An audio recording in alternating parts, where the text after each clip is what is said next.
thunderstorm warning for Sheboygan County in east central Wisconsin until 10:45 p.m.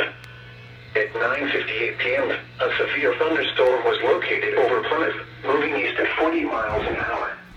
Hazard, 60 miles an hour wind gusts. Source, radar indicated. Impact, expects damage to roofs, siding, and trees. Locations impacted include Sheboygan, Plymouth, Sheboygan Falls, Howard's Grove, Kohler, Elkhart Lake, Greenbush, Cascade, Adele, Waldo, Glenboiler, Haven, Johnsonville.